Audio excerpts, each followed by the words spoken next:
making their way to the microphone, it's Daniel Cormier and Ariel Helwani.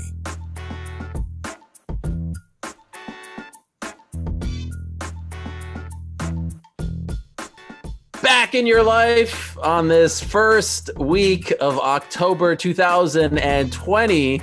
Hello again, everyone. Welcome back to a brand new edition of DC and Helwani. That's DC. I think last week I got it wrong. You got it wrong again 2 weeks in a row. All right, that's DC. 2 weeks in a row. That's DC. Daniel Cormier. I'm Helwani, Ariel Helwani, and DC. We got a lot to talk about. I just want everyone to know that we are live today. All right. They were very upset that we taped a day earlier last week. So I want to let you know that we are live on a Monday. How are you, my friend? I'm doing good, man. I'm excited. That's a beautiful shirt you're wearing there. Thank you. Kind of makes your shoulders look really small, though. I mean, you got to work on your posture. Like, open it up a little bit. Yeah. You got to get, that's the thing. This is why people come at you. Right? People don't come at me because I got big shoulders, but because your shoulders are kind of droopy and you kind of fall within yourself, people come at you all the time. But I'm safe. I'm trying to give you the posture that allows you to make people feel like it's not so easy to talk trash about you. That's why, like, look, see, big old shoulders, big shoulder. You're right. Who wants to talk trash about this guy? That's why I'm safe. I can say whatever I want, Ariel, and nobody ever comes for me because look at these shoulders. Well, I have to say, I'm happy to hear that because it seemed like every day last week I opened Twitter. There's someone not only just coming at you, like not getting mad at you, but calling you names, calling you fat, dare I say. I mean, really mean stuff. What's up with that? I mean, every day. First you had Conor, then Jan, John Jones. Are you okay? No, honestly, if we were doing a show in the studio, I don't care what you'd say. I would hug you because I felt bad. I called you. I felt bad. Everyone was making fun of your weight. What was up with that? You know, it's very unfortunate that people chose to make fun of me last weekend because I did nothing. I'm just an innocent bystander. I'm just a talking head. Who am I? I'm just a guy that sits in an office and talks about fights. And then these guys, they come for me. They must not be intimidated by my shoulder size, which is very crazy because generally that got me over. But man, They were all coming for my neck last weekend. Everybody came for my neck, but it's okay. It's okay. It is what it is, Ariel. I'm going to continue to do my job, and I'm just going to be as peaceful and as honorable and as humble as I've always been. I'm a humble guy that just wants to make friends. It's funny because I'm supposed to be the guy who stirs the pot. Yeah, no one said anything about me last week. I was good. I was Gucci, baby. You were the one. Every minute, people making fun of you, and not just like making it personal. Jeez. And I'm not an instigator. That's the crazy thing. It's like I'm not an instigator. I'm the guy that people kind of like. It's easy to get along with, and I just don't understand where all these enemies are arising from. It's very scary and very dangerous. By the way, is it weird for you, though, like as we continue to become, the number one show at ESPN, the fastest growing show? Hey, I'm telling you. Is it weird to go from like the lovable commentator guy, the thug rose guy that everyone loves, to now being someone that people, I think the kids call it clap back, right? They clap back. Is it weird to be sort of, part of the media where people get mad at the things that you say? I feel like I'm still the lovable guy, because guess whose opinion matters, Ariel? Mine. What I think about myself is all that matters. I don't care if these bully fighters, because that's all they are. They pick on me because of my weight. I'm the kid on the playground, Ariel, that's sitting there with a sandwich. And, I don't have a healthy snack. I mean Doritos. I got potato chips. I'm just sitting there trying to just enjoy my lunch, and these guys are coming for me. It's bad. They want to clap back. Clap back for what? I'm not doing anything. I give so many compliments. I'm just sitting over here, little old me. At this little, I'm just working this little job at ESPN. I'm not doing good. I'm not making money. I'm not fighting for championships. I'm just at the playground. I just want to eat my lunch, guys. Can I be anonymous? Can I just go eat and then go back? I'm not you, Conor. Please, Conor, leave me alone, please. I don't deserve this. John Jones, come on, man, please. Can I just please be me? And Jan, please, come on, Jan. Jan, well, I hope you notice. Jan, please, Jan. Yeah, please, because you don't want me to go back to the other guy. The Hulk kind of like tries to stay within himself because you don't want to see the other guy. Come on, Jan, just leave me alone before you see the other guy, Jan. Like, guys, come on. Guys, leave me alone. Don't make me turn to the other guy. I hope you noticed, though, every single time there I was on the front lines having your back. I mean, I stood up there. I said, yeah, take me first. Come after me first, not him. That's my guy. I hope you saw that. Boy right there. See, that's what I'm talking about. That's what I'm talking about. In Louisiana, in the mean streets of Lafayette, Louisiana, we give you cred. I've told you a few times on this show that you're getting more and more street cred, more cred in my community, in the Black community. And boy, when you jump out in front of your boy like that, every time when you're taking bullets, I mean, it's my brother right here. I just hit my chest for you, Ariel Helwani. That's right. It's my brother with that little half fist. You know, little half fist. All I want is to be invited to a barbecue. That's all I want. And then I walk into the barbecue. Hey, and I want someone to walk. I want someone to walk up to me at the barbecue and say, "Here's your towel for the day." That's all I want. Go, my brother. There you go, my brother. That's all I want. Here's your towel. Here's your towel. Hey, then you come to the first barbecue, right? You come with nothing. They bring you the towel. Then once you realize you're there, you and Jacqueline show up. Y'all got potato salad. Y'all bring your potato salad to the barbecue now? I mean, come on, man. That's brother Helwani for you. Dude show up the first time with nothing. Second time comes back with the potato salad. That's my boy. Hey, Walter's got his hat on. He Yankees. He got his Yankees ball cap on. Like, come on, Helwani. We in here. That's my brother right there. All right. So we shall respond to some of these individuals throughout the show. We have a lot to discuss. There's a lot going on in the world of MMA, as always. But first, let us give Holly Holm her due. Because, DC, last Saturday, 2 Saturdays ago, we said y'all must have forgot as far as Israel Adesanya is concerned. This Saturday, Holly Holm turned back the clock. Holly Holm turned back the clock, I should say, because Holly Holm, what she did on Saturday against Irene Aldana, someone who, let's be honest, the UFC was trying to showcase Irene Aldana. And there's nothing wrong with that. Fresh face, beat Caitlin Vieira, knocked her out in December, new contender, new opponent for Amanda Nunez. Amanda Nunez has pretty much cleaned out that 135-pound division. This was a big opportunity to use Holly Holm as a stepping stone. About to be 39, 60 pro fights, boxing, kickboxing, MMA. You know, she's had some great days, but maybe those days are behind her. And what does she do? She puts on her best performance since the Ronda Rousey fight back in 2015. DC, she looked incredible. Not only was she aggressive, not only was she on point, not only did she have the right game plan, a career high 6 takedowns. Unbelievable. Those takedowns get you excited, right? For me, especially for me, the takedowns get me excited. But when you look at this fight, right, you think, well, like I said, Taylor's oldest time. You have the up-and-coming prospect that's trying to get to the title fight. How do you make them real? You stick them in there with a former champion that's kind of on the decline, and you think that that's the way to get that person over. But Holly must not have got the memo. Holly looked as good as she's looked in a really long time. And I watched her on her bicycle as she normally fights, right? She gets on her bike. She's moving around the octagon on the perimeter, and she's kind of a sniper. As you attack, she counters you, and she makes you look bad. Well, on Saturday, when she was circling, she got Irene Aldana to follow her, opposed to cutting her off. That's why you kept seeing that big circle around the octagon the whole time, because Aldana never closed the door, right? It's like you're going off to the left. If you're Holly and you're circling to your left, for Aldana to shut that door, she's got to take a right step to try to line Holly up. She never did that. So they just kept making a big circle around the octagon, and every time Holly got to her spot, every time she felt comfortable, she would explode with a combination, and she was landing these left hands over and over and just really piecing her apart. And then when Aldana started to believe that this is going to be a stand-up battle and she had a chance, Holly starts to mix in the Izzy-style wrestling. It was beautiful, dog. I've never seen Holly Holm wrestle so much and wrestle so effectively and just really looked as though it was a different class of fighter between her and Aldana. And watching that fight on Saturday, for as good as Aldana has looked, you don't think that there's much she would be able to do to change that result if these two were to fight and the fight played out as it did, because Holly put it on her, man. She worked her over from start to finish. It was never close. There was never a doubt in your mind as to who was going to win that fight. It was inspiring. You know, I've reached a point, you're already past this point, but I reached a point where I'm like starting to look at athletes and I hear people say, oh, this person is old, past the prime. And then I'm like, wait a second. I'm the same age as that person.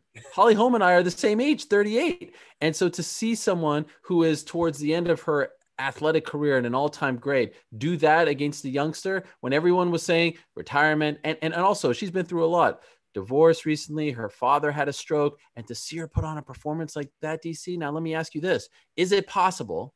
And I don't think the UFC, because look, this is a situation. Amanda Nunez is the 145 champ and the 135-pound champion. We know that she's going to fight Megan Anderson in December. So they have a little bit of time. But let me ask you, the Holly Holm that fought on Saturday, can she beat Amanda Nunez? So here's the problem with that, right? Amanda seems to be so far out ahead of him. But if there's anybody that goes into a fight as the underdog and overcomes those odds, we saw Holly do it before with Ronda, right? But the problem with that is she fought Amanda and she got knocked out and got kind of beat up. So I just don't know, man. I don't know if she's made as many adjustments as she needs to close that gap, because we're not talking about a gap of this size. We're talking about a gap where my hands aren't even on the screen anymore, right? That's how big the gap was between her and Amanda in fight number one, because Amanda felt no threat. That's what people don't understand. Amanda Nunez is able to do what she's doing there because she doesn't feel threatened at all. Nobody hurts her with punches. Nobody puts her on her back to where she feels uncomfortable. Nobody's been able to make her feel threatened for so long now that she's just mowing through people. And every time she does it, she gets more and more confidence to continue down the same way. I don't know if she has made adjustments to beat Amanda. But what I do know is we should live in what we saw on Saturday night, because that's what people do, right? You rush to what's next. And we're rushing to what's next for Holly, and it may be a fight that we saw her lose so clearly the first time. Why can't we bask in what she did so impressive on Saturday and not worry about what next right now? We can do that later. Yeah, no, that is fair. We're sort of like the Monday show, so we like to look ahead. No, I hear you, but I'm saying, like, no, we are. But it's like, let's bask in what she did, because 100%. What are we going to do? Rush her into a fight where she kind of got outclassed last time. And then when you start doing that, you start talking about the greatness of Amanda Nunez and how she made her look before. And then the spotlight kind of leaves how impressive she looked on Saturday against tough Irene Aldana. Like I said, she's not going to fight Amanda Nunez next because Nunez is booked, and I don't think that Holm's going to sit out for, if Nunez is relatively healthy after that fight, she comes back in March, April. The two fights that make the most sense to me are Caitlin Vieira, who won 2 weekends ago against Sajara Eubanks. Okay, it's fine. But really the biggest fight that they could do is the Jermaine Durandamy rematch. They fought for the inaugural 145-pound title. It was somewhat controversial with Durandamy hitting her twice after the belt. She wins the belt, right? And Durandamy looked great once again on Saturday. Still a factor, picking up her first ever sub, a former AKA fighter, right? Jermaine Durandamy from back in the day. So I think that that's the fight that would make the most amount of sense to see who's improved the most since their title fight back in Brooklyn a few years ago. Yeah, absolutely. I think that's the fight, right? And once these two fight and Amanda is done with her business with Megan Anderson, now you can justify either of them getting a rematch, right? Because if Holly looks as she did Saturday against Jermaine and beats her, now we can point to, okay, she lost to this girl the first time. Now she's beaten her. She looked so great against Irene Aldana. So now let's see if she's made the improvements to fight Amanda. And if you put Jermaine in there, watch Jermaine fight Holly, and maybe Holly tries to take her down a number of times like Amanda did. And if she's able to defend takedowns and able to stay upright, you go, okay, now I can see her back in there with Amanda. Because guess what? In the fight with Amanda Nunez, the reason Amanda took her down so much, she wanted no part of the stand-up with Jermaine Durandamy. And I'm sorry, earlier I misspoke. I said no one has made her feel threatened. Jermaine Durandamy made her feel threatened. Remember, she was punching her and she kicked her in the head? That's when Amanda started wrestling, because Amanda went at her hard like she does everyone. And Jermaine was like, okay, this is going to be a stand-up fight? I'm all for this. And Amanda had to pivot and showed how smart she is as a fighter. But I think they fight again, and the winner, you can justify giving them a rematch. I feel comfortable in saying this in the UFC, because of course, if you're talking about the sport, you have to include Chris Cyborg, but she's the Bellator featherweight champion. In the UFC, the second best fighter at 145 and 135 is still Holly Holm. Oh yeah, absolutely. I feel confident saying that too. I agree with you 100%. Also, I saw a little tidbit on the internet this weekend. Holly Holm this year is on the ballot for the Boxing Hall of Fame. Right. I saw that somewhere that she's actually on the ballot for the Boxing Hall of Fame. So it speaks to, I think Kevin Iole posted that, he's a boxing guy. Holly being on the Boxing Hall of Fame shows the longevity and the amount of success she's had across 2 disciplines, which obviously are both a part of mixed martial arts. So that's big, man, to be on the ballot this year for the Boxing Hall of Fame, and also getting these wins at 38 years old. Remember, Ariel, my best year ever in MMA, I was 39. So time's not over yet for Holly Holm. Yeah, and there is something to be said once again, like we learned 2 weekends ago, that there's levels to the game, and when you knock out someone like Caitlin Vieira, that's great, but then you fight someone like Holly Holm, who's an incredible, accomplished fighter in multiple disciplines. It's a different ballgame. So for Aldana, first main event, big time fight. She's not done by any stretch, but has to, rebuild and work her way back up. Here's the thing, DC. What I loved about Saturday's card so much was, obviously not the most stacked. It wasn't 253 or anything like that, but there were two real like feel good stories. And it's funny because both of them come from Albuquerque, the 505, with that rich fighting tradition. I've been to Albuquerque several times, and the way I know, trust me, I know. I've seen. I don't know if you know, but I walked around the park with Johnny Bones. You know what I'm saying? Johnny Bones and I have seen you. I have seen you. Love me there. You got Hey, they got the green chili and the red chili. I like to do Christmas and put them both together, just for the record. You ever do Christmas? A guy, I've never done that. Oh, it's great. It's great. I learned that in the 505. Anyway, the way they speak about Holly Holm and Carlos Condit, it's like that's their pro sports team. They don't have a pro sports team. Holly's number one by far, but they love Carlos Condit. Dad works for the government. They love the natural born killer. This man was facing a 6-fight losing streak, DC. He had not won since May of 2015. May of 2015 was Carlos Condit's last win. It was against Thiago Alves. And what does he do? Solid win over Court McGee. Now, the question is, why not walk away now, right? You got the win. Why not? Why do some people like you know when to fold them, right? And some other fighters, we see this more often than not, don't know when to fold them, and they keep holding them. Why not walk away now? Well, on a high, right? Not when it's getting uncomfortable. You can say that, like, I know when to fold them, but did I really, right? Because the reality is, if I knew exactly when, I probably should have stopped after Derek Lewis or after Stipe Miocic when I had won the heavyweight title, when I had both titles. That would have been the fairy tale ending, right? Not leaving after losing 2 fights. Carlos Condit still feels like he can compete, and it's all he knows, right? It's what he does, and then he goes out and fights Court McGee, and he fights in the way that he did. He looked really good, man. His combinations look crisp. And when you look at Carlos Condit, and you maybe squint a little bit, you might squint like that. You see the guy that knocked out Dan Hardy, right? And you see the guy that kicked GSP in the head. You can still see flashes of that guy. But reality is, we as fighters, as we get older, all we're doing is squinting. Because when we watch ourselves, we still see that guy. When in reality, to the rest of us, that guy's not there anymore. So when Carlos looks at himself in there, especially getting his hand raised, it's just a throwback to all those years before. And it's that feeling that you never get tired of. You never get tired of that feeling. You just opened a door, a window, dare I say, into your soul. Were you hinting at the fact that you regret sticking around as long as you did? No, I don't think I was hinting. I'm not saying that I'm regretting it. I'm saying that if you say I knew exactly when to fold him, the fairy tale was knocking out Stipe, right? Or the fairy tale might have been going and collecting that big check for Derek Lewis without having to do a training camp. That's a fairy tale. Fairy tale's not walking out of the octagon after losing twice, right? That's a fairy tale. So I can't sit there and judge Carlos Condit when I feel like everybody's addicted to the drug, right? I could have stopped at 39 and held true to my promise of being done by 40 and at the top of the sport, and nothing would ever have been questioned. But I stuck around twice and lost 2 fights. So it's not just me. It's like fighters. It's not just Carlos. It's not just BJ Penn. It's like everybody. It's a drug that you don't want to let go of, that high of fighting in that octagon and getting your hand raised. Because, again, when we see ourselves, you put that video up the other day of me and Alexander Gustafsson in 2015.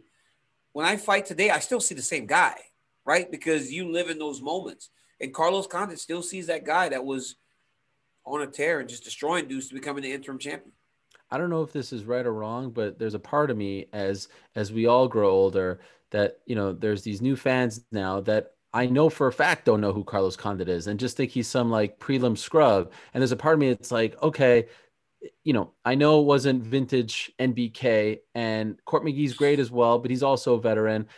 All right, I'm not going to make it out to be too big of a deal, but it's nice. I don't want to see like what happened to BJ Penn, to these guys, right? To the guys who made the sport what it is today. So there was a part of me, I will admit, it was like, man, good for you, Carlos. And that's all I'm saying. That's all I'm saying. No, for sure. No, I hear what you're saying. Like, I don't think for a second you're trying to like mess with Carlos. I'm just saying that it's hard, man, especially when you're a guy like Carlos Condit, the natural born killer. Dude's a man. He was the man, right? We all had that feeling when he would walk to the octagon, right? Swagger. And he was like, he had that look on his face. But I would like for him now to be in there with guys like Court McGee if he's going to continue to fight, because those are longtime veterans. My worry is like, there's no space to hide in the UFC, right? You end up like Diego Sanchez fighting freaking Jake Matthews the other day. Like that's what I don't want to see for Carlos. Well, there was talk of Matt Brown afterwards, and they've tried to make that would be fun. Right? How fun would that be for us to watch him and Matt Brown get after it? Yeah, because they've tried to make it, for the past 5 years. Unfortunately, injuries stopped them from making it into a thing. The Nick Diaz one was thrown out there as well. I don't know what to make of Nick. He still seems to be in the gym, but that was a great fight. UFC 143. A lot of the Diaz fans think 1, 2, and 5. I think they say when talking about that fight, rounds 1, 2, and 5 for the interim title. That would be a fun one. The spinning expletive fight, if you recall. Yeah. But it was nice to see, and it was nice to see two Albuquerque guys. Just because it's such a great town, Albuquerque. And have Carlos get a victory and fight like he did, right? Because like I said, man, there were moments in there where you saw that guy throw a combination, the high kick would go behind it. Remember the combination he would throw all the time? He would go bop 1, 2, and then that kick would come over the top, that right one, as he would be leaning off to the side. It was nasty, and you kind of saw a little bit of that. So good for Carlos. And Carlos is a nice guy, man. He's a really nice guy. There are some good people out of Albuquerque. I mean, Holly Holm is fantastic. She's as sweet as they come. Carlos Condit is a sweet guy too. He's a very nice guy, and I was happy for him. I was very happy for them both, and the city of Albuquerque. That's right. The 505. You got the green, you got the red. My mom's two favorite fighters, Uriah Faber and Carlos Condit. She stayed up to watch her guy Carlos get a big victory on Saturday. By the way, I'm not trying to stir the pot. I promise. I know a lot of people are saying I'm rubbing off on you. I promise I'm not trying to stir. But I couldn't help but notice, because after Carlos and Holly win, I ran over to John Jones's Twitter just to see what he would say. Because the weekend before he was talking a lot of tweets about Jan, a lot of tweets about Izzy. No tweets. I mean, not as many tweets. I just thought that would. I'm not. Maybe he was busy. Well, because the reality is, like, it doesn't. Listen, man. I'm not trying to. Listen. Well, because the reality is this, right? Some people just care about themselves, right? If it doesn't directly affect him, what does it matter to him? I thought Holly was his friend. I thought Carlos Condit was a teammate. You know what I'm saying? Like, I thought those guys were his friends and teammates. But you could talk about Jan Blachowicz. You could talk about Izzy. You can bully. He can machine gun tweet about Izzy, but you can't machine gun tweet about your own friends. I mean, what kind of? Hey, with friends like that, you don't need enemies, man. With friends like that lurking in your area, you don't need enemies. I can just imagine. Ugh. Well, we're gonna talk a lot more about John Jones and Izzy. Why are you such a pot stirrer, dog? You're bad. Listen, it happened again. I didn't even catch it. It's like you did it to me again. You did it to me. I don't know what you're talking about. I think that's unfair. I think I'm doing my job. I think if people really truly knew who the real pot stirrer was here, I mean, you're just all week long telling me, hey, did you see this tweet? You better. No, I'm not. No, I'm not. Come on. I'm just a nice guy. Did you see Zubaira miss weight? Did you see that? I never said that. I never said that. You actually told me You actually told me that. Hey, did you see that? 4 pounds over. Anyway, we'll talk about all those guys in about 30 seconds. But first, DC, a word from our sponsor. Let me tell you, DC, about our good friends over at DraftKings. I don't know if you know this, DC, but there's a lot of football action going on these days. Yeah, I noticed the Saints going to Las Vegas a couple weeks ago and losing. I noticed the Buffalo Bills going into Las Vegas yesterday and winning and improving to 4-0. But what you know about that? Hey, did you do the dance yet, by the way? Hey, well, first off, a lot of your friends are mad. They keep texting me. Can you tell them to stop texting me? I'm going to do it from Abu Dhabi. Like, I'm trying to do it from Abu Dhabi. They're going to ban you in Abu Dhabi if you do that. I'm trying to make it from Abu Dhabi next to the pool. I'm going to do that dance next to the pool from Abu Dhabi in my bathing suit. Y'all want to see it? Y'all going to really see it then. Okay. I can't wait for that. Anyway, a lot of football action going on these days, and the place to be is DraftKings, the leader in one-day fantasy sports. To add to the excitement, DC, DraftKings has a free shot at millions of dollars in total prizes up for grabs. you don't want to miss this. Draft your lineup and feel the sweat like never before. Every run, pass, and catch means more with DraftKings. It's simple. Just pick your lineup, stay under the salary cap, and see how your team stacks up against the competition. May I suggest Josh Allen, Stephon Diggs, people like that. I'll just throw them out there. DraftKings has paid out billions with a B of dollars to winners since 2012, so they know a thing or two about that cold, hard cash. So does DC over there. Look at that. Hey, bro, my leg just shaking right now with this. Boy, you love this Bills thing is driving me nuts, man. Download the DraftKings app now and use the code Ariel. Oh, my goodness, they still doing that? What's up with TST, man? It's him. It's Troy. Is Troy still doing that, Doug? For a limited time, new users can get a free shot at millions of dollars in prizes this week. That's code Ariel. Every time it's like a punch to the gut. Millions of dollars in prizes with your first Every time. Only at DraftKings. Again, use the code Ariel to make it rain. Minimum $5. Oh my goodness! Now it's getting worse. They're making eligibility rain. restrictions apply. See DraftKings.com for details. Please support them because they support us. Now, DC, by the way, I do have to add. Hey, that is actually I'd rather get punched by Stipe than actually have you say "gold Ariel" to me one more time or "make it rain." Make it rain. If I ever got to hear you say "make it rain" again, I'm going to lose my mind. Ariel equals make it rain. Listen, my goodness. Listen. In all honesty, I get like when Conor does it, it's fine. When John. But Jan Blachowicz calling you out, was there a part of you last week that was like, you know what, youngster, new champ, maybe I just remind you a thing or two. Was there any part of you? Come on. Honestly, get off man, the couch. He said, get off the couch. No, get your fat off the couch. Don't try to, the low-hanging fruit, they always take it, right? It's right there. Let's call DC fat, Look, like I said, man, for about 20 minutes, I was like, you know what? I can actually make this title fight happen because the reality is I can't, right? Like, I didn't lose that belt. I walked away from it. Maybe I should go down and beat this dude and put him in his place for about 20 seconds. Then I thought about the weight cut and training to fight and all that other stuff.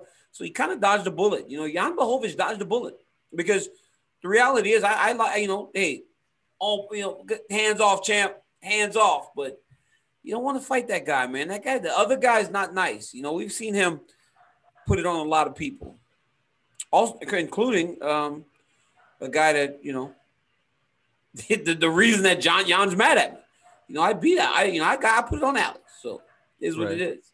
I mean, listen, I'll just say when I saw what was up with Jan, bro? Like, but that was kind of crazy, right? Like, I gave him so many compliments. I made a video of him. You bet on him. Man, everybody's so mad, right? The moment you say something negative, but boy, when you're praising them and you're showering them, they want to retweet and they want it to, oh, you're a great guy. But the moment you say something that they don't agree with, boy, they're sensitive. They all want to get upset.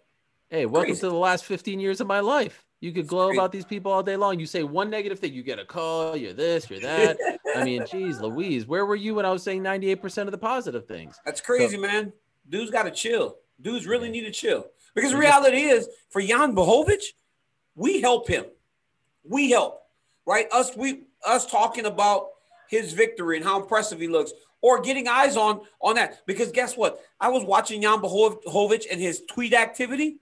It's never been higher than when he came at me. Yeah. And then when I responded to him. So his tweet activity was through the roof in those interactions. So it helps him.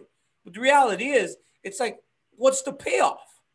You come at a guy like me, right? What's the payoff? You don't start rivalries when there's no payoff. And the payoff for him would be him and I fighting. And like, that's not really what he wants to happen. Maybe he is trying to get that to happen. He doesn't want to fight me, man. Maybe you get that title on the way out. What if you do it? One last training camp. Me and you. I'll fly to Gilroy. I'll stay with you for 3 months. We'll do this together. Ariel, you come here and do what I do to make 205 pounds. You weigh 140 pounds. I mean, what do you weigh right now? 170? You'll lose 30 pounds. If you come into a training camp with me trying to make 205, you'll be 140 pounds. I wish I weighed 170. Well, you can't weigh no more than like 175 at the most, huh? I'm 200 pounds. Come on, Ariel. I have There's no way you weigh 200 pounds. Have you ever seen my tree trunk legs? Very thick. Very thick. There's no way you weigh 200 pounds. I mean, I'll take a picture. You're 200 pounds? 200 pounds. Very thick legs. I thought you were about 168 to 170 max. There's a misconception out there that I'm some sort of like frail weakling, a flyweight. Well, it's those shoulders, man. It's those shoulders, man. Look at what are you talking about? It's those shoulders, man. It's those shoulders. But nah, man, I hear it. I hear you, but that lasted about 5 minutes where I was like, you know what, man, I might be able to make the Jan Blachowicz fight happen. But then after that 5 minutes, I was like, you know what, man, I'm good. Hey, Ariel, listen. I make a lot of money talking about these fighters. Like, it's like crazy, right? Like, you go fight. Like, when you've got as many championships as I got, and you make, you've made a lot of money fighting. It's like you make a lot of money talking about fighting. It's like, man, do I really want to go back through that? I don't know. I just love that at some point in around 5, 6, 7, 8, 9 years, people are going to forget, and the fat jokes will come, and they will forget that you are a 2-time Olympian, All-American, state champion, multiple-time UFC champions. They will forget. Mark my words. They've already forgotten. 2 months later, they've forgotten. It's over. Hey, they best recognize, Hey, they told me, they said that when Jan was picking on me, everybody's like, why would Jan want to fight a guy that's just on TV? Like, they're like, what? Like, oh, you guys forgot already? Yeah. That's what happens when you lose a couple fights in a row, Okay, now let's talk about Jon Jones. DC, I have something very important to say. Right here and now. I've thought about this all weekend long. So since we last spoke, Jon and Izzy have been going. I mean, it's just been nonstop. Izzy, man, the guy he's bad. Let me tell you something. We've learned about C-level Kane. We've learned about motivated BJ. Let me tell you something. The most lethal of them all is quarantine Israel Adesanya, because the guy just doesn't stop. He is ruthless. He does not stop. He is relentless. Internet Izzy. Internet Izzy is the word. That might even be better. Listen, Internet Izzy's bad. I have to say something. Regardless of what happens on October 24th between Robert Whittaker and Jared Cannonier, regardless of what happens in December between Darren Till and Jack Hermanson, the UFC has to make this fight right now. Right now. What did I tell you? Last week you laughed at me when I told you. Last week you're like, no, I'm like, it's the time. Right now. Right now's the time. December. Do it December 12th. Hey, I'm hearing Usman Burns maybe not 100%. That's what I'm hearing. They've already reached out for Stipe and Francis. Really? I'm hearing. Yeah, they've already reached out. Not great. Stipe won't do it. Stipe won't do it. Not great. Listen, Izzy versus Jones might be one of the biggest fights the UFC could put on right now. They hate each other. There's heat. And by the way, this is the best part. There's no belt attached. Have Izzy go up to 205. It doesn't hold up any division. Jones isn't the 205 champ anymore. He's waiting until, the whole heavyweight title thing gets resolved. Make that fight. Forget about 2021. That fight it will never be hotter than right now. DC, they can't. This is like the Undertaker's WrestleMania streak. You can't risk having Jon Jones lose his streak to some jabron. You can't. You lose it to Izzy potentially, and now the torch has been passed, right? Wait, so you're picking Izzy? I'm just saying. Well, you just said so. You picking Izzy too? I'm saying it's safe. So you picking Izzy too? Because I'm picking Izzy. You picking Izzy too? I'm picking Izzy. It's safe. You don't want to have. Right? So we're good. We're picking together. Like we both pick Izzy. All I'm saying is you got to book him correctly, because there's a chance. Let's be honest. Jon hasn't looked great in his last couple of fights. There's a chance he loses in his heavyweight debut or in the next fight after that. You do Izzy versus Jon Jones in December. You're welcome. That's the fight. I told you last week it's the fight, and boy, it got ugly last week. It got ugly because there were personal insults, there were attacks on family, there were so many different levels of disrespectful tweets. And Israel Adesanya, I promised to correct his name after how good he looked a couple weeks ago. Look, man, there is a level of research and things that you will do in fight promotion. At least that's how I looked at it. If I said something about Jones or Miocic or Gustafsson or any of those guys I was fighting for titles, I would generally try to find out if it was true. I always tried to find out if it was true. Trust me, I've always heard about Jones hiding under the ring whenever we were going to fight the first time from the drug testers. I just didn't know if it was true, so I never said it. But these younger kids, these internet kids, they don't care if it's true or not. He takes anything and he just uses it. He's taken every rumor he's heard about Jones, and he just uses it. And you got to leave those kids. I'm like the old guy on the porch. You better leave those children alone, because those children will get you. Bro, could you imagine Jones's house? There is so many broken things in this house after last weekend. You think Izzy's getting under his skin? Oh my good, dude. They said somebody was like, one of my cousins was like, they better put Jones on suicide watch because this dude's all over him, man. Like, dude won't stop. And then he starts hitting him. And Jones has never really dealt with that before, right? Because he's generally the guy doing it to us, right? And I felt horrible when he mentioned his mom. That to me was like off limits. Too much. Wait.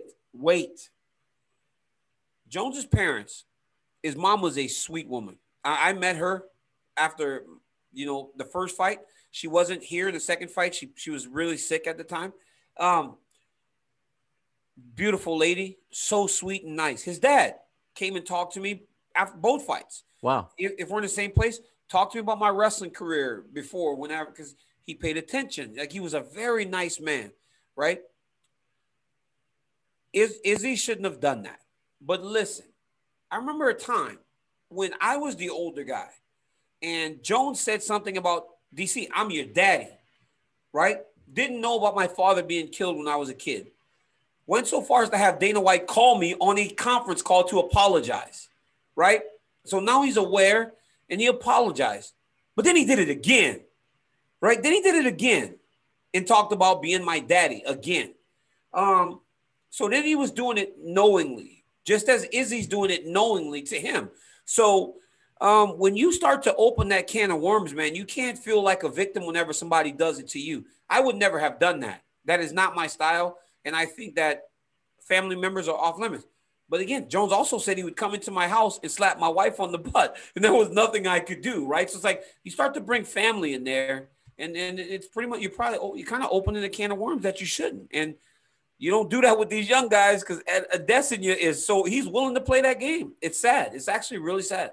I remember that exchange. You also responded. Oh, and in response, I did say something about his wife too. I mean, yes. Hey, that's when it got its ugliest, I think. Between it gets ugly. Well, no, that wasn't the ugliest it's ever been between him and I. But when was it uglier than that? Talking about your wives?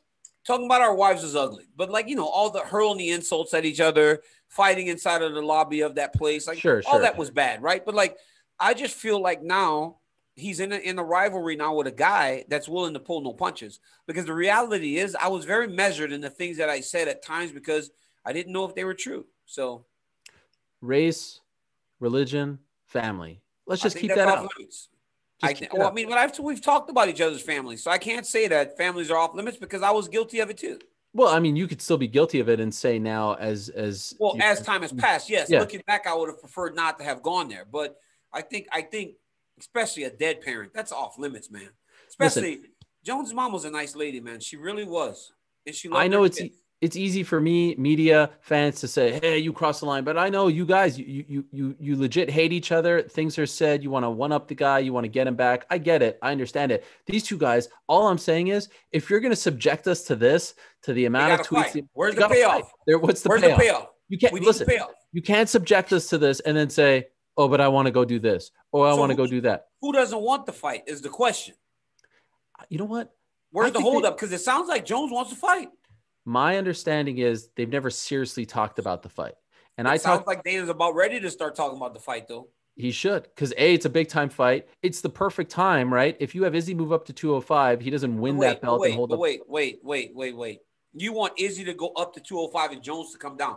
Jones cuts weight to 205. Well, come down. Right? What are you talking about, come down? He's a 205 guy. Yeah, but he has to come down to 205 now. Because if come down. He always because he makes 205. He doesn't. John Jones does not weigh 205. Okay. When I fought 205, I weighed 245, 250. He doesn't have to cut a lot of weight. Pounds. If Jones is 240 pounds, he has to come down 35 pounds. And Adesanya just shows up. He probably only weighs 215. He might weigh 215 max. What's he weigh alternative? Max?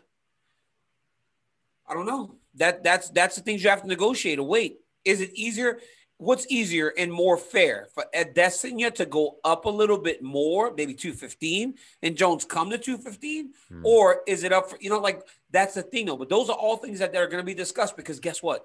Neither one of these gentlemen will want to give anything at the negotiating table, right? Jones will be like, why do I have to go down to scratch championship weight to fight a guy coming up, right? So I just feel like 205 is symbolic because John has been the guy there for so long. You have him fight at 205. Look, people have gone up and down all the day. I mean, it just happens, right? I mean, you went up, like it just happens. Conor went, like that's the game. With UFC doesn't like to do catch weights, right? They don't like to do catch weights. I think it has to be a catch weight. I just really don't. I think if it was me in that same situation, my sticking point would be, why do I have to get to championship weight to fight this guy who's coming up, especially a guy? I mean, Izzy's what, 6'4"? He's a big dude. He can get a little heavy. Izzy's a big guy. He is a big guy. He's a big guy, right? So that would be one of my sticking points. Like, why do I need to go down? When I fought Anderson, right, and Anderson was coming in on a couple of days' notice, I tried to talk my way out of making 206 pounds because I was like, why not 210? He's bigger than he's 210. They don't like catch weights, right? Yeah, like let's just go a few extra pounds so I don't have to suck all those last few pounds off because those are the hardest ones to make. So I think when you get into it, I think you'll see some sort of concession. They're going to have to make concessions. And I just don't know if Jones is going to want to go all the way down to 205 to fight him. Or maybe he will. I don't know. Deal with that later. For now, it's the fight, though. Izzy told me last week, I want to fight in December. It's perfect. Would Izzy fight Jones now? He didn't want to get into to fight him. But also when I spoke to him was before this onslaught. So I couldn't really ask him about like, hey man, come on. Like you're subjecting us to this. Like, let's go. This is a fight to make. I mean, there's nothing better. Can I just say one other thing? Can I just say, hey, your boy Paulo Costa needs to chill. He needs to chill because this guy's saying sign the contract to Izzy. Like, what contract are you talking about, Paulo? He needs to just go. He needs to take a break, right? Like, Izzy too. I'm like, yo, Izzy, he's dead. Like, Izzy, leave the guy alone. Like, he's dead. You buried him. Like, Izzy, he's dead. The guy is a corpse, man. Of course, now the corpse is talking back. Paulo Costa, go somewhere, man. Go sit down, man. Yeah. Go somewhere, Paulo Costa. Look, your TV just went off. Your TV actually just went off. Oh, my goodness. Oh, my goodness. Well, like, did anyone think it was a real TV or something? I mean, a real backdrop? Paulo Costa, go sit down somewhere, man. Don't talk. Just take your licks. All you can do is just take your licks. He said, after what happened to you, boy, the best was sign the contract. What contract? What contract? I am very confident there is no contract out there. Go fight somebody else, man. Go fight somebody else. Izzy and Jones, and dare I say, going into the Jones Adesanya fight, if Jones can't take this dude down, he's at a major disadvantage. He does not strike as well. He can't strike with Israel Adesanya. There's no chance. He needs to take him down, and if he can't, he is going to be in trouble against this dude. All right. He's as smooth as they come. Well, I hope that they make soul brother. That's a soul brother right there, boy. Like he calls Jared Kennedy. Soul brother number one is Israel Adesanya, boy. Woo. He's smooth, boy. Isaac Hayes smooth. Oh, I love Isaac Hayes with a gold chain. Smooth. Damn, I love the chef. May he rest in peace. Speaking of smooth, I want to tell you about something very quickly, but in 30 seconds, we're going to talk about Conor McGregor. So stick with me here for a second. But DC, you mentioned smooth. Well, that brings me to my good friends over at Manscaped, DC. You know about Manscaped. They make you feel all nice and smooth. You see that segue? Chest hair. Get that chest hair going. Yeah. I like a good chest hair, but I'm saying I'm pretty sure you have a ton of chest hair. You probably want to keep going. No, not a ton. Not a ton. Believe it or not, I'm no Corporate Jake. I mean, Corporate Jake is George Animal Steel Jr. Oh, my God. I've never seen so much chest hair. Arm hair, shoulder hair, back hair. Anyway, Manscaped continues to change men's grooming habits with the introduction, DC, of their new Weed Whacker. That would be great for Corporate Jake. This nose and ear hair trimmer. I don't know. Nose, I got a lot of nose hair. I'll be honest. I have a very big nose.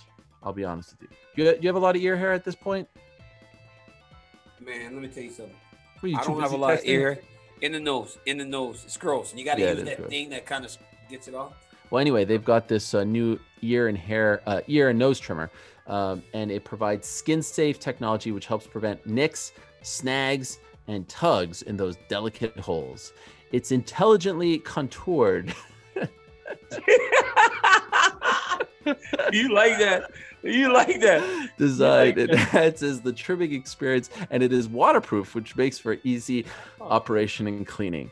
You will get a replaceable blade every 3 months to keep your weed whacking time clean and enjoyable. Don't be that guy who's known to have long nose hair and long ear hair. It's time to upgrade your Manscaped routine with the Weed Whacker. So listen to me very clearly, DC, and you should pack this on your trip to Fight Island.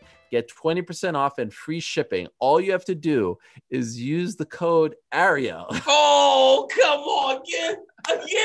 I mean, if there's 2 reads, why can't? Oh my goodness. ARIEL over at manscaped.com. Again, that's promo code Ariel.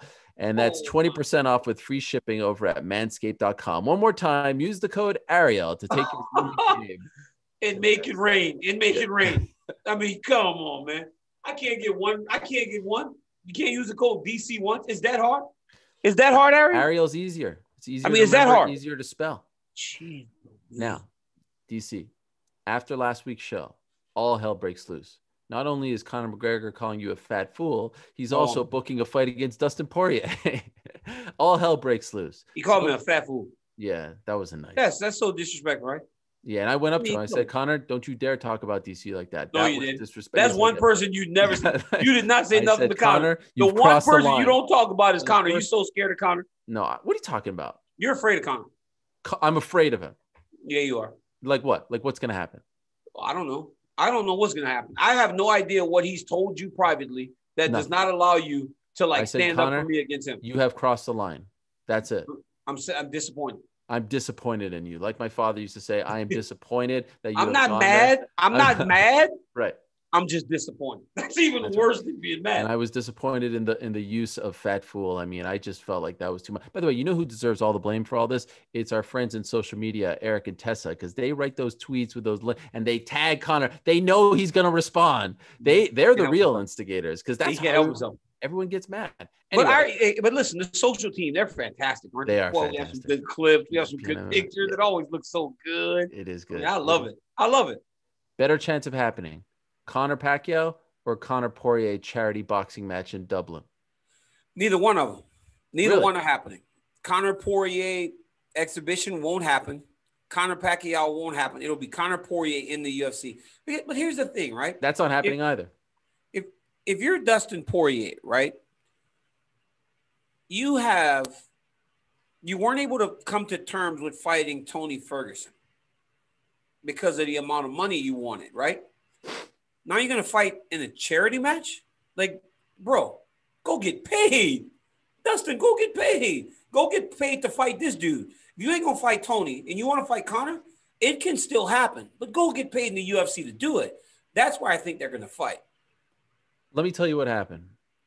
Conor's frustrated. Poirier's frustrated. So he said, hey, let's go into business for ourselves. UFC's response was, 2 UFC contracted fighters. You guys are going to go fight in a gym in Dublin? No, here's a bout agreement to fight under our lights. But here's the thing, DC. Poirier's never been offered that fight. Still to this moment hasn't been offered that fight. That fight's not a real thing. There's a better chance of the Pacquiao fight happening than that fight. Number one, UFC and Conor stand to make a heck of a lot more money.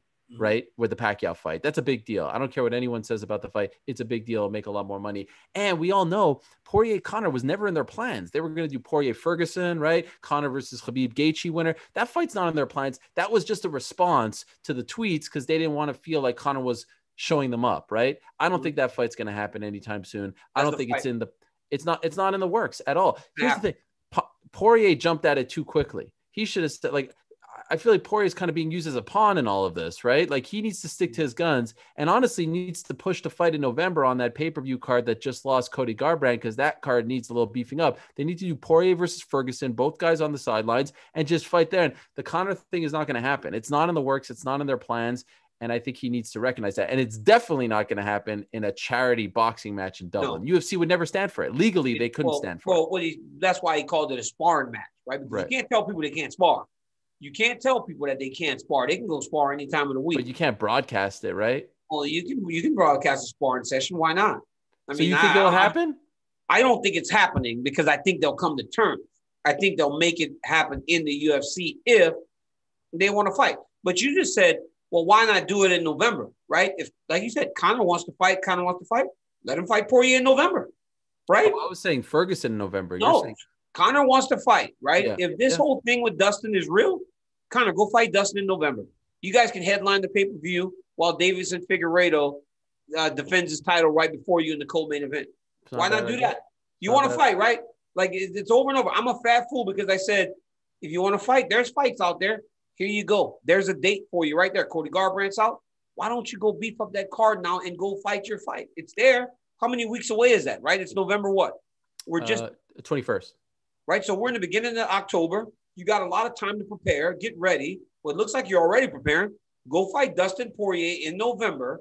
I know what's happening. I know what's happening. What's happening is you're trying to back up your statement of last week that he really doesn't want to fight. That's what you believe. So you're trying to say, hey, here's a date. That's what you're doing. Fight date right there, right? That's what you're doing, you just right? want to fight? Go ahead. Right, Ariel? You said, I just want to fight anybody. I'm willing to fight Diego Sanchez. Well, here you go. What is this about? 21st. What's this truly about? Do you have an agreement with Khabib that you can't say anything positive about Conor? Is that what's happening here? Bro, I always say positive things. Why are you such a Conor hater? No, I like Conor. I actually did a show on Conor back in the day. I think Conor's I think he's a great guy. I think he's always very nice whenever we're in person to each other. He's never, ever been disrespectful. He's always been great, shakes your hand, always looks you in the eye and talks to you. I speak about I do detail on him with the Cowboy Cerrone fight. I talk positively about him all the time. But if you're going to hold somebody to task, you have to hold them to task if you're going to compliment them when they do things right. Mm-hmm. I just want to know the truth, right? If you really want to fight, then go fight. There's another date right there. There's one date that you can definitely fight on. It's a pay-per-view. It's 6-7 weeks away. Go fight that fight and fight Dustin. Everything works. It's kind of simple, honestly, right? It's kind of simple. Like, everybody wants to, like, you want to fight. You're going to make a ton of money regardless of who you fight, right? It doesn't matter. Whoever Conor fights is going to make a boatload of money because he's that guy. He's the biggest star in the world. You want to fight Dustin Poirier in the charity match? Why do it in the charity match? Go get paid for it. November 21st now has lost one of the biggest name on the card. Go fight there. It just makes you, and you don't have to fight a guy like Diego, right? You get to fight a real guy that if you win, now you're on a 2-fight winning streak, and we can justify putting you right back into a title fight. It all works. Yep. It makes absolute sense. Well, I guess so this is not me trying to go at Conor. I don't care. Hey, I don't care if Conor calls me a fat fool because he would never say it to my face, right? Like, that stuff doesn't matter to me. Like, those people talking on the internet, that's fine. And if he gets frustrated, sure. Well, next time I see him, he'll be respectful. He'll shake my hand, just as we always have been. The reality is, I want to see him fight just like the next guy. So let's go make it happen. There's a pay-per-view right now waiting for you. Well, I guess what the risk is that if you do that fight, I really like that idea, by the way. November 21st. It's a few weeks after the Khabib Gaethje fight, and it lines up, right? Well, what if he loses? Now you can't do the Khabib Conor fight that they want to do, and that we found out last week that was in the plans to be coaches.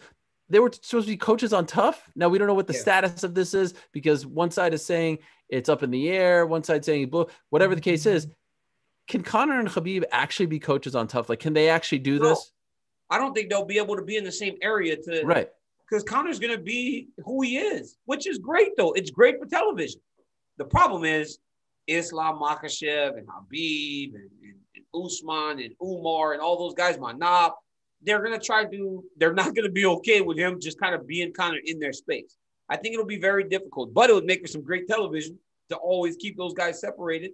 But then Ariel, it's like, here's the thing, right? Like, how does the narrative change so fast, right? It was, I want this season and I want to fight all this time. Now there's a date open, right? But then are we going to look at it like, but what if he loses? Well, if you're going to fight the season every time you go into the octagon, there's a chance that you lose. Well, the fact that there was this deal to put Tough with Conor and Khabib just is more evidence that they want the fight. That Conor versus Poirier was never in their plans, that it was just a retaliation for the tweets. Now, they may have fallen into something here. And of course, no one's happy about Garbrandt being hurt. Torn bicep. He's going to come back next year. So now it's Alex Perez versus Davison Figueiredo for the belt. Cannot do Alex Perez, Davison Figueiredo as a main event. You need something on top of that. You also have Valentina Shevchenko versus Jennifer Maia. But again, it's a very thin pay-per-view. Bro, you need something. Yeah, Conor versus... If Conor McGregor fights, I'm putting him in the main event in those two title fights right under it. People will be okay with that. I know people like historically, they don't like title fights on Conor cards. I understand. I understand, but I think you have to. Conor can't fight in anything but a main event. Oh, regardless 100%. of who's fighting, he needs to be in the main event. No, but then Shevchenko and Figueiredo get pay-per-view points off a Conor fight when. And I understand. And what if he doesn't want to do that, right? Because then he's just feeding those guys. But the reality is, like, what's it matter? You want to see him fight? I want to see him fight. He wants to fight. It's a pay-per-view. Let's go. That would be. By the way, you mentioned Usman. You surprised he signed with Bellator? Not really, but all the things I've heard about Usman is that he's the best one, right? He's young. Have you trained with him? No, he hasn't come yet. He's the one of the ones that hasn't been to America yet. But Javier was over there for a while training those guys, and he's like, Daniel, I've never seen anything like Usman Nurmagomedov. He goes, I mean, he might be the best one. And again, when you say the best one, we're not talking about Khabib today. We're talking about Khabib in 2012 when we got him, right? Because it was like he was still kind of a prospect on his way up. The finished product is today. But Khabib in 2012 versus the kid Usman today, I heard that there's nothing like this kid Usman. Well, because everyone thinks that he's a wrestler. He's actually more of a Muay Thai guy. 10 of his 11 fights, he's 11-0, perfect 11-0. 10 of his victories have been finishes. Great on his feet. I think a lot more refined on his feet than Khabib was when he came to you guys. What a huge coup for Bellator and Scott Coker and company. Well, they had a great week. They had a great week last week. They had a really big week last week. Khabilov they signed as well. They had a lot going on there. They're going to Paris this weekend, but that was like, wow, shocking. Because I think everyone thought Usman would follow his cousin Khabib to the UFC. They're all going, right? You got Umar Nurmagomedov who's making his debut in Abu Dhabi too. But the fact that the best one is going to Bellator, I think, was a shocker, right? Well, because he's young, right? And he can go fight there to start. Like, when you're a guy like that, you don't know if he comes into the UFC, polishes off, dude, and you don't, and then all of a sudden he's in, and you're not sure where he belongs, right? He's so good. Because think about it, it's just like my boy Chimaev, right? Like my boy, right? From day one, I was always on this Chimaev thing. Chimaev's only had 3 fights, right? Because he's dusted guys so crazy, he's probably going to fight Wonder Boy. You know what I'm saying? Like, that's how fast it goes for you in the UFC if you are as impressive as Usman is. So he can go to Bellator and kind of get going there, and maybe down the line, he comes over to the UFC. Or maybe he stays in Bellator. I don't understand why guys don't just like, hey, it's a great organization to fight. Those guys can make a lot of money and have great careers there. But ultimately, the UFC is the leader. Okay, relax over there. Relax, Corporate DC. Hey, how about this? Last week, we have a great show. We were on fire last week, right? I mean, we were, and everyone responds. Everyone, we had Jan respond. We had Conor respond. We had John Jones respond. You know who was conspicuous by his absence? Who? I didn't hear any response. I didn't see anything. Mr. Harlem Cold himself. Oh, Mr. yeah. So is that over? It's over. I mean, is that? Are we just moving on to? He tucked his tail. He tucked his tail. Okay, I just wanted to make sure. It's over, bro. It's over. Like, we can't now. At this point, it's almost like us picking on somebody. It's over. Like, he's old done. guy. He tucked his tail. Look at me. I'm 55 years old and I'm in tip-top shape. I got my boxing gloves on, my MMA gloves, my weightlifting gloves. Look at me. He oiled himself up. Oil, like, it's over, bro. We can't be picking on these dudes. I just wanted to make sure. It's over. It's over. He went from Harlem lukewarm to just Harlem cold at this point. Yeah, like, now he's Harlem stale. He's ready. Hey, Booker T, look at me. He's probably on the golf course somewhere enjoying retirement. Okay. He's not that guy no more. Yeah, okay, it's over. Can we please let him go? Can we let him go? No, I just wanted to make sure. Okay, cool. All right, let's give out some shout outs before we go. Would you like to go first, DC? What do you got? What do you got? That's it. Yeah, I mean, it's a tight ship around here. I don't know if you know. 60 minutes. Yes. I want to give my first shout out to my old rival, the guy that said he was going to break my arm, and his daughter, Frank and Isabella Mir. Man, Isabella Mir is going to make her MMA debut on October 22nd in Icon Fighting Championships. And she's a very impressive young lady, Ariel. She is a 3-time wrestling state champion in Nevada. She wrestled at Bishop Gorman, transferred, and now is wrestling at a different high school. Centennial High School in Nevada. She won a state championship as an 8th grader, has the potential to be a 5-time state champ.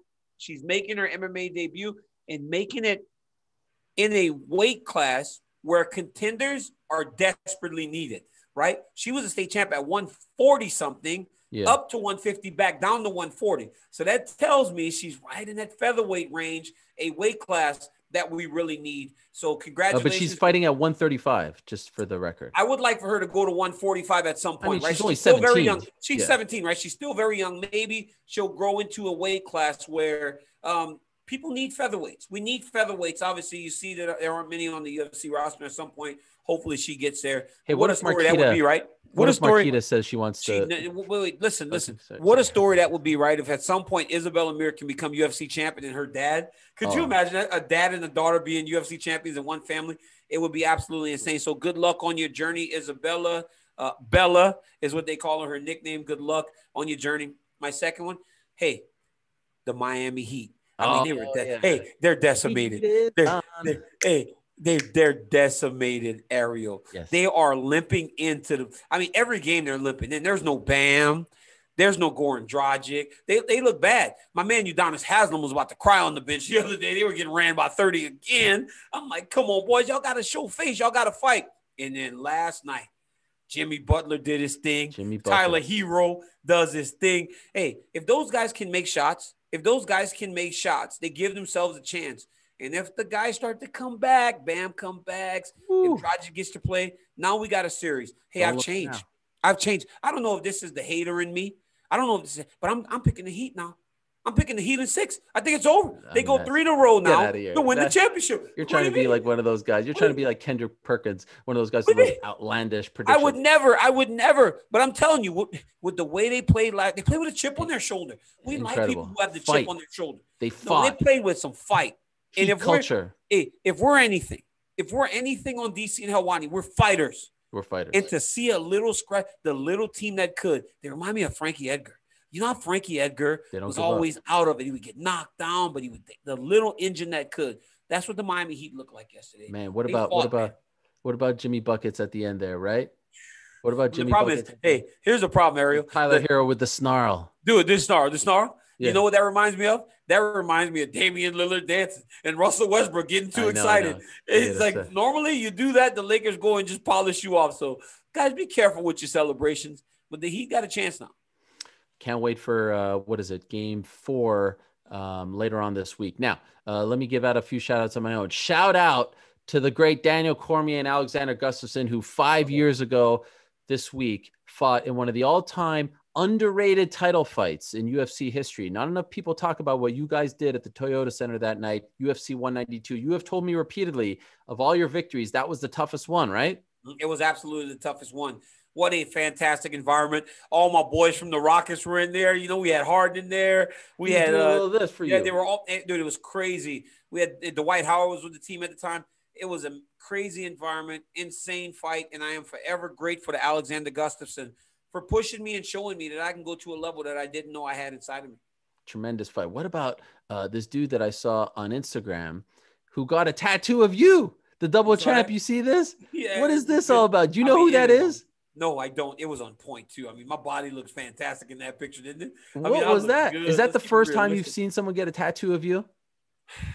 It was exciting, but not the first, Ariel. I'm not trying to be arrogant, or anything. But that was the first full body that I've gotten. But this face has been tattooed on people before. Oh, my bad. I mean, why not? Where's yours? I've never had the honor. Where's the tattoo of me on your body? That's what I want. What are you talking about? I want a tattoo of my face on your body. I can't be buried. I want it on your back shoulder. I can't be buried in a Jewish cemetery, hopefully in 100 years when that time comes, if I have a tattoo on my body. Really? So, yeah, that's a law. Yeah. That's a thing. That's a thing. Happy Sukkot, by the way. What is that? Oh, well, that's a whole other story for a holiday. It's a Jewish holiday, not a Canadian holiday. It's a Jewish holiday. We sit in a room outside. We eat the lulav and the etrog. It's a great time. Now, by the way, shout out to Jermaine Durandamy, first submission of her career. I mentioned that earlier. Hey, DC, shout out to Michelle Pejeda and Johnny Walker. Have you seen this footage of these two guys, DC? Man, get out of here with that, man. You compliment those guys on that? DC, Johnny Walker needs to be actually fighting instead of dancing. Like, what is going on? DC, man? this is like when you have two mid-card guys in WWE and you have no idea what to do with them, so you put them together in a tag team, right? And it's just the two crazy. Like, these two guys are made for each other, but they're just a little bit wacky, right? So what happened? Like, what happened? How did they end up in the same place, man? I think they're just buds. They're birds of a feather. That is not training, man. That is not training. When creative doesn't have anything to do for you, they're like, you guys be tag teams for like like it's like when Kane and putting everybody over too. Yeah, putting people over, getting pinned every time. Like, come on, man, get out of here with that crap, man. I don't see that stupid dance. All right, sorry. Hey, shout out to Angela Lee, the one championship 105-pound champion. She announced last week that she is pregnant and she will be giving birth to her first child in April. Hey, by the way, we never gave a shout out to Ariane Celeste, longtime UFC Octagon girl who delivered her first baby. Oh, girl. She had a baby. Yeah. Congrats, Ariane. Baby boy, baby girl. I don't remember, but it was a baby and everyone's healthy. So that's most important. And finally, shout out to Corey Sandhagen and Marlon Moraes. They'll be headlining the UFC event this Saturday. Big fight for Corey Sandhagen coming off that loss to Aljamain Sterling. Big fight for Marlon Moraes. I believe, will you be in Abu Dhabi when this happens? I'll be there. No, I'll be in Abu Dhabi, but I will not be at the fight because you'll be in quarantine. Ariel, let me tell you something. This travel is something else. I saw on Wednesday, I go to Vegas.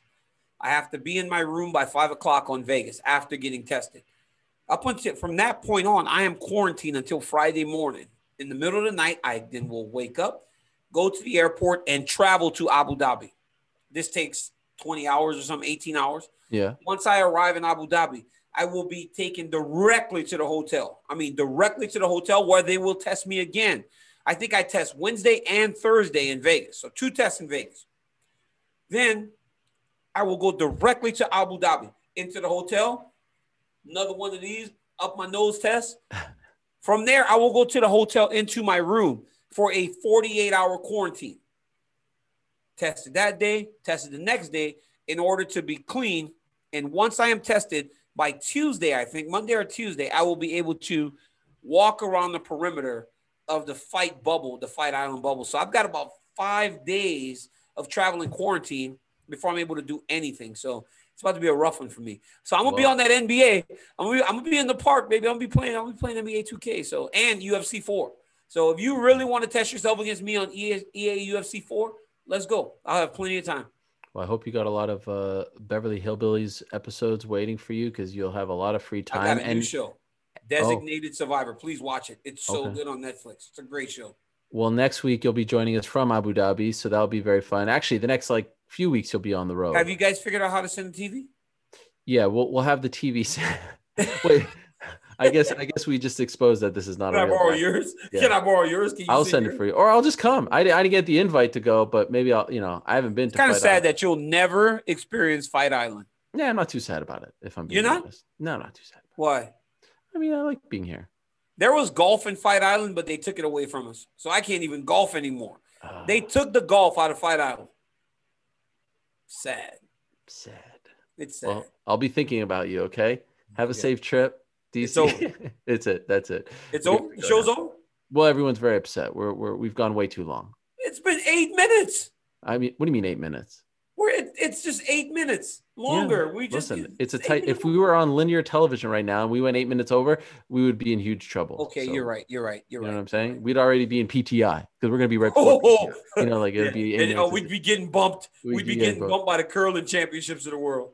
So anyway, DC, safe travels. I'll be thinking about you. Great stuff as always. Thanks to our sponsors, DraftKings and Manscaped. Thanks to all of you, and continue to rate, download, subscribe, review, do all those things that you do because we're trying to climb those rankings. And we got some numbers, boy. We got some numbers, and you guys are helping us. So please, you guys are helping us. Thank you. Keep doing that. Keep it up. Come on.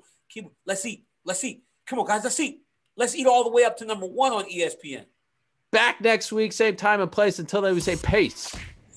We're out of here.